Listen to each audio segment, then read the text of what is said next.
Hello friends, welcome back to Inna's recipe. നമുക്കിന്ന് നല്ല tasty ആയിട്ടുള്ള ഈസി ആയിട്ട് ഉണ്ടാക്കിയെടുക്കാൻ പറ്റുന്ന ഒരു മുട്ടയുടെ വെള്ള മാത്രം വെച്ചിട്ട് ഉണ്ടാക്കിയെടുക്കുന്ന മഞ്ഞ് പോലൊരു പുഡിങ് ഉണ്ടാക്കിയെടുക്കാം. വളരെ എളുപ്പമാണ് ഉണ്ടാക്കിയെടുക്കാനായിട്ട്, വളരെ കുറഞ്ഞ ഇൻഗ്രീഡിയൻസ് മതി. അപ്പോൾ റെസിപ്പിയിലേക്ക് പോകാം. ഞാൻ ആദ്യം തന്നെ ഒരു മുട്ട എടുത്തിട്ടുണ്ട്. മുട്ട ഇതേപോലെ കട്ട് ചെയ്തതിന് ശേഷം മുട്ടയുടെ വെള്ളയും മഞ്ഞയും സെപ്പറേറ്റ് ചെയ്യുക. വളരെ എളുപ്പമാണ്. നമ്മുടെ കയ്യിലേക്ക് ഇതേപോലെ അങ്ങ് ഇട്ട് കൊടുത്താൽ മതി. കൈ നല്ല വൃത്തിയായിരിക്കണം എന്ന് മാത്രം. അങ്ങനെ ചെയ്യുമ്പോൾ തന്നെ മുട്ട വെള്ള അതിലേക്ക് പൊക്കോളും, മഞ്ഞ വേർതിരിഞ്ഞും കിട്ടും. നമുക്കിത് മുട്ടയൊക്കെ പൊരിച്ചെടുക്കാനായിട്ട് ഉപയോഗിക്കാം.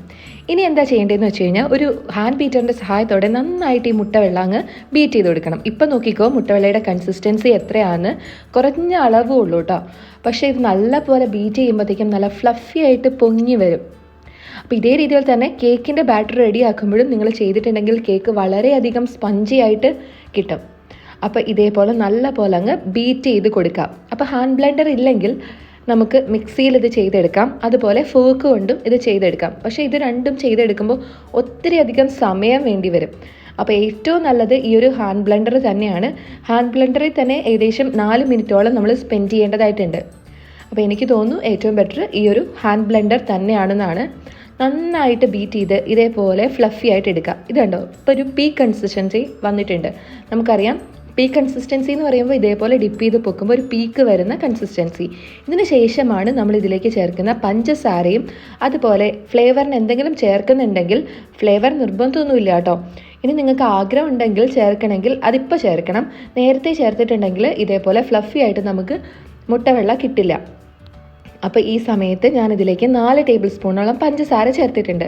പൊടിച്ച പഞ്ചസാരയൊന്നുമല്ല, സാധാരണ പഞ്ചസാര തന്നെയാണ് ചേർത്തിട്ടുള്ളത്.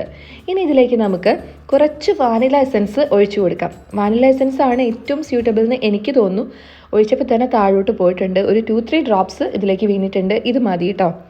അപ്പോൾ പൈനാപ്പിൾ എസൻസ് ആണെങ്കിലും വളരെ നല്ലത് തന്നെയാണ്. എനിക്ക് കൂടുതൽ ഇഷ്ടം വാനില എസൻസ് ആണ്. വാനില ഐസ്ക്രീമിൻ്റെയൊക്കെ കൂടെ നമുക്ക് ഈ പുഡിങ് സെർവ് ചെയ്യാവുന്നതേ ഉള്ളൂ.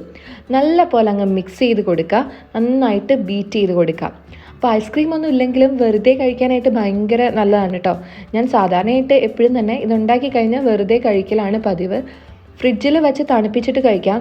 പക്ഷേ ഈ ഒരു പുഡിങ് എനിക്ക് തോന്നുന്നു ഏറ്റവും ഈസിയാണ് ഉണ്ടാക്കാനായിട്ട്. അതുപോലെ തന്നെ ഫ്രിഡ്ജിലൊന്നും വെക്കേണ്ട ആവശ്യമില്ല. അതിന് മുന്നേ തന്നെ നമുക്ക് കഴിക്കാവുന്നതേ ഉള്ളൂ.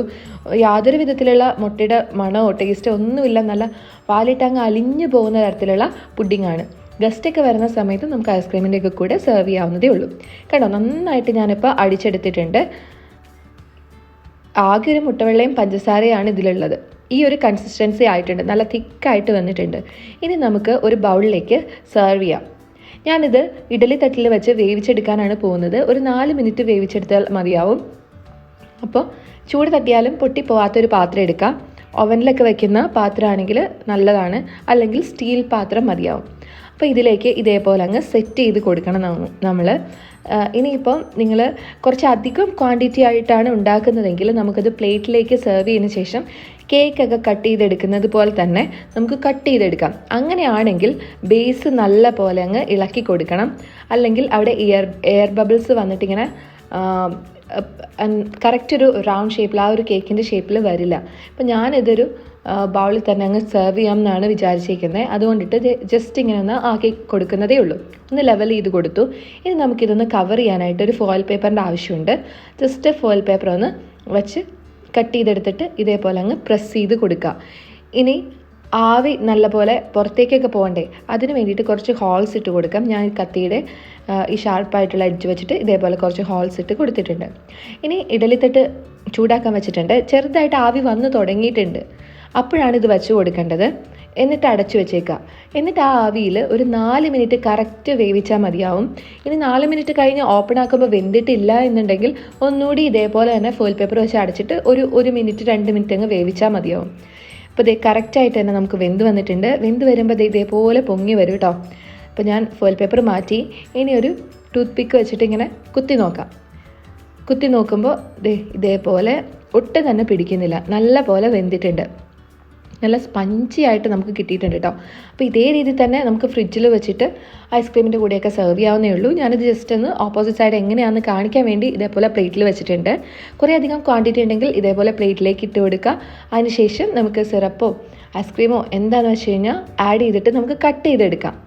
അല്ലെങ്കിൽ കോഫി പൗഡറോ ചോക്ക പൗഡറോ ഒക്കെ വെച്ച് നമുക്ക് മോൾ ഭാഗം ഡെക്കറേറ്റ് ചെയ്യാവുന്നതേ ഉള്ളൂ. ഞാനിപ്പോൾ ഇതേപോലെ ഒരു കുഞ്ഞ് ബൗളിലേക്ക് ആക്കിയിട്ടുണ്ട്. എന്നിട്ട് നമുക്ക് നേരെ ഫ്രിഡ്ജിൽ വെച്ച് തണുപ്പിച്ചിട്ട് കഴിക്കാം. കാരണം പുഡിംഗ് ഒക്കെ തണുപ്പിച്ചിട്ടല്ലേ കഴിക്കാം. പക്ഷേ ഈ ഒരു പുഡിംഗ് എനിക്ക് അങ്ങനെ വേണമെന്ന് തോന്നിയിട്ടില്ല. ജസ്റ്റ് ഒന്ന് ചൂടാറുമ്പോൾ തന്നെ നമുക്ക് കട്ട് ചെയ്ത് കഴിക്കാം. പെട്ടെന്ന് തന്നെ ചൂടാറുകയും ചെയ്യും. മുട്ടവെള്ളം മാത്രമല്ലേ ഉള്ളൂ. വളരെ ടേസ്റ്റി ആയിട്ടുള്ള ഒരു പുഡിങ്ങാണ്. ഈസി ആയിട്ട് റെഡിയാക്കാനായിട്ട് പറ്റും. അപ്പോൾ ഹാൻഡ് ബ്ലെൻഡർ ഉള്ളവരൊക്കെ ഒന്ന് ട്രൈ ചെയ്ത് നോക്കൂ. അല്ലാത്തവരാണെങ്കിലും കുറച്ച് സമയം മെനക്കിടാൻ സമയമുണ്ടെങ്കിൽ മനസ്സുണ്ടെങ്കിൽ ചെയ്ത് നോക്കിയിട്ട് അഭിപ്രായം പറയാനായിട്ട് മറക്കരുത്. എൻ്റെ ഈ ചാനൽ ഇതുവരെ സബ്സ്ക്രൈബ് ചെയ്തിട്ടില്ലെങ്കിൽ ഇപ്പോൾ തന്നെ സബ്സ്ക്രൈബ് ചെയ്തോളൂ. അതുപോലെ ഈ വീഡിയോ ഇഷ്ടപ്പെട്ടിട്ടുണ്ടെങ്കിൽ ലൈക്ക് ചെയ്യുക, ഷെയർ ചെയ്യുക. പിന്നെ നാളെ ഇതേ സമയത്ത് 5 മണിക്ക് വീണ്ടും കാണാം. Till then take care. Bye bye. Enjoy your life.